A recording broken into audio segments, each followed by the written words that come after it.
Hello, this is the Trap Witch here. For those of you who follow me, you know who I am. I'm the Trap Witch. For those of you new to viewing me, I am a spiritual advisor, an Instagram influencer. I am heavy in the spiritual community, trying to bring duality to our neighborhoods, especially when it comes to the evolution of what spirituality is and making it more acceptable in everyday life and making it cool for the millennials to actually want to heal themselves. So, one thing I want to get into today is this full moon energy that we have coming up. The full moon in Leo with the sun in Aquarius. I don't know about you, but I'm feeling the heavy intensity of its energy. I myself am an Aquarius sun and I have a Leo rising and I have a lot of Leo influence on my chart. But also I'm coming into my 30th solar return. I just finished my Saturn return. So the energy is a little heavy for me. Right now we're in Cancer in the moon, which Cancer always makes me emotional. I've cried like four times like since yesterday. I'm super emotional. But I want to go ahead and illuminate the energy that's going on. What I will do is I'm going to do an intuitive tarot reading to ask Spirit how best we can capitalize on this energy. I'm going to be reading from the New Orleans Voodoo Tarot by Sally Ann Glassman, and then I'm going to be pulling an oracle card from the Doreen Virtue Archangel deck. I'll pull 5 cards from the tarot and 1 from the angel deck. The thing is, right, so Aquarius is like the humanitarian of the zodiac, but then Leo is like the king of the jungle mentality. Aquarius and Leo are opposites on the chart.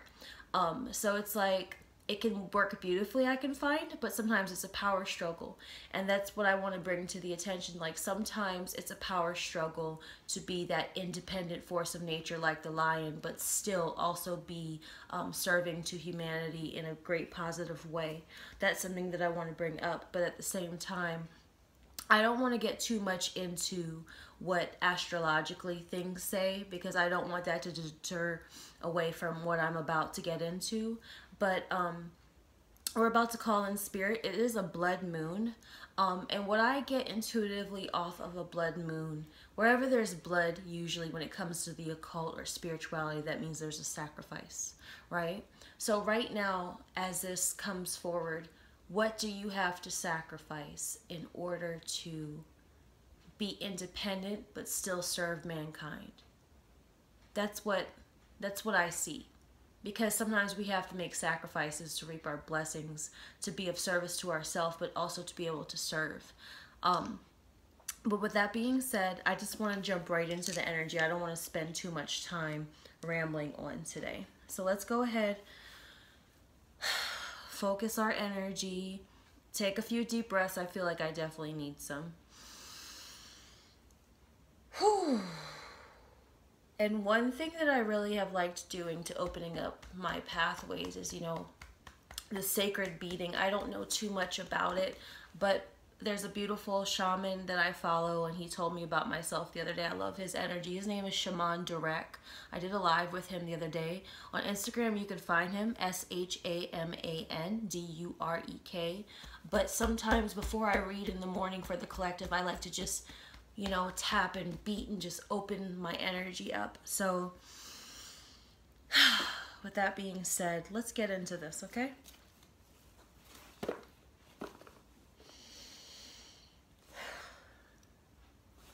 Spirit, we call you in on behalf of the collective. We ask Alegua to open the roads to precise messages. We ask for the highest good of all those involved with harm to none. We ask for clarity. We ask for clear perception. We ask, what is the message of Spirit to facilitate growth, overcome blockages and obstacles, to come into our highest good, to give us clarity on our path on where we are at in regards to the energy of this lunar eclipse with the full moon in Leo, this Aquarius season. What can we keep in mind to facilitate channeling the best and highest energy and our highest good to progress us forward through our evolution? I call in the assistance of my Egun, my ancestors, my spirit guides, and all of those who assist me in order to facilitate, to be a vessel for spirit, for the collective. What is it that we should know at this time to make the best of this energy? I ask that only benevolence speak through this reading.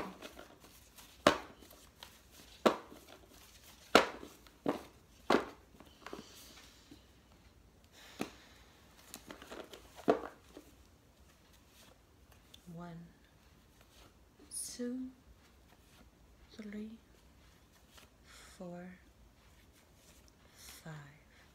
All upright cards. Well, look at that. That doesn't happen often anymore. Let's get into these cards. Rattle a place. Shows a man standing at the crossroads. He's got one foot forward as to take a step with the machete down firmly. But there's still some things spinning out of control.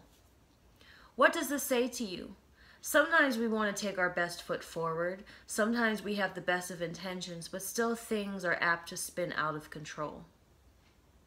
How many times have you tried to take a step forward in a plan, but there's still fine details that you have to be very, very careful about? Sometimes it's not the intention, it's the execution. The devil is in the details. And oftentimes, we don't go about our plans with real intent, a calm, cool head, and with our logic first and foremost. And logic, a calm, cool head, maturity, and wisdom is what's being asked of us, because Obatala comes next. Who is Obatala? Obatala is the Orisha of patience, wisdom, maturity, and most of all, peace, especially inner peace. Obatala wasn't always like that. Obatala in his younger days, he was reckless, he drank too much, got drunk, didn't always make the best decisions. He was a soldier. He wasn't the best of soldiers all the time, you know. Soldiers with age, sometimes, you know, they grow into a warrior. And I always want to say to me there's a difference between a soldier and a warrior. To me, a warrior, there's a different type of spirit. I get a sense of being more robotic when you're a soldier. A warrior's not robotic. I feel more heart when it comes to being the warrior. And so, with that being said, Obatala is shown here with doves and with snails, two things that are often associated with him. What is being illuminated? Take your time when making your plans so that you can do them with the best of intention, that your peace doesn't get disturbed along the way. There's a lot to do with your plans coming up and being fortunate in this spread. Third card is Ochozi.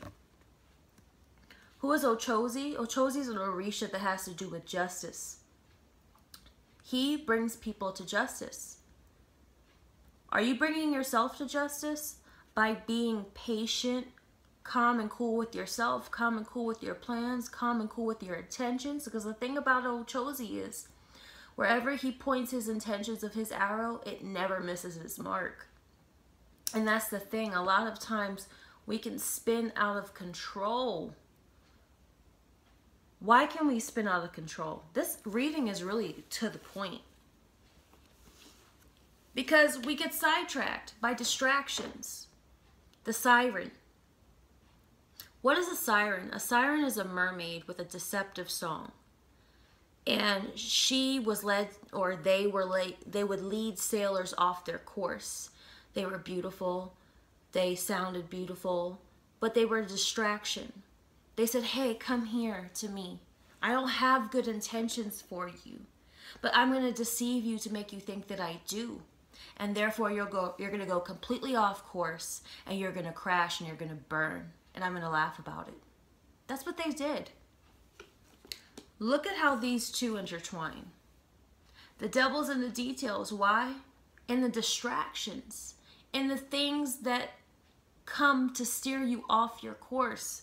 It's really important right now, I think, with this moon to set your intentions going forward for your life, as far as really what you came here to do, what your purpose is, what your intent is. What are you doing in all aspects of your life, with your friends, with your lovers, with business, with everything? Because the last card is the Market. The Market card talks about the Wheel of Fortune. That's the Wheel of Fortune card. This is the market of life. Okay? We come here to collect experiences that we need to make it through this evolution and to ascend as far back to the closest of the raw nature of our spirit. The Wheel of Fortune, if you've ever watched the show, is a game show, and you spin a wheel and you win money. You accumulate things, right? And sometimes as quickly as you accumulate things, you lose things. You can lose it all. But how do you deal with that? For me, it's like, as long as you have the chance to take another spin, you can win. How many of you have failed, or you think you failed many times at your plans? But you haven't failed. There was a fault in the plan. There was a fault that you can now correct, that you don't falter away from flourishing. What is causing you to falter away from your flourishment? Are you picking up the wrong things? Because distractions allow you to pick up the wrong things that you don't need, that disrupt your peace, that disrupt your patience, that disrupt you from maturing, and has nothing to do with the intentions that you have for yourself. How many of you partake with friendships, lovers, family, that are completely just detouring you from your destiny and the next destination that you need to get to? Too many of us change our plans. Not even make a slight alteration or detour. We will completely throw away the plan or just change our plans because we get so distracted, and before you know it, we just say, fuck it, I'm just going to take the misfortune. A true master of their life can take any misfortune and turn it into fortune. And right now, if you're feeling unfortunate, don't feel that way. You have every chance, as long as you're breathing, to take another spin.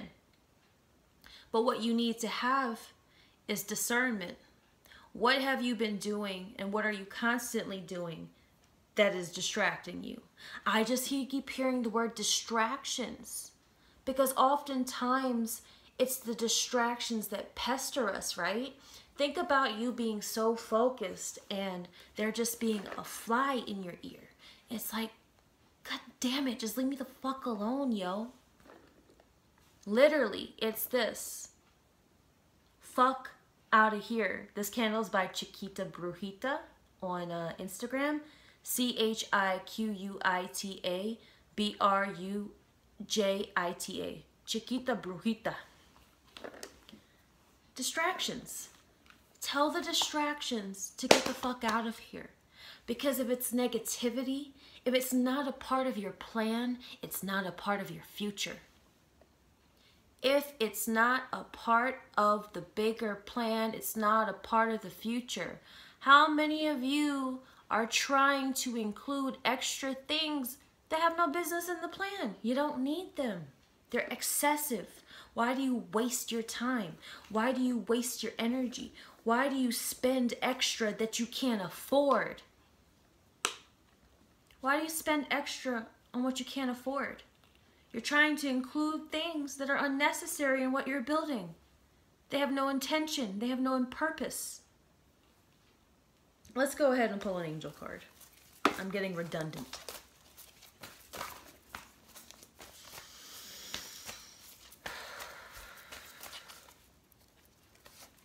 Divine order. Archangel Raguel, everything is how it needs to be right now. Look past the illusion and see the underlying order.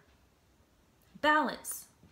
Sometimes you have to get thrown completely off balance for you to actually recognize that You need to worry more about your recalibration. Right? Sometimes that one foot, although it's firmly planted, that back one isn't so secure, and someone just popped that damn knee in the back of like his kneecap right there. He faltered down.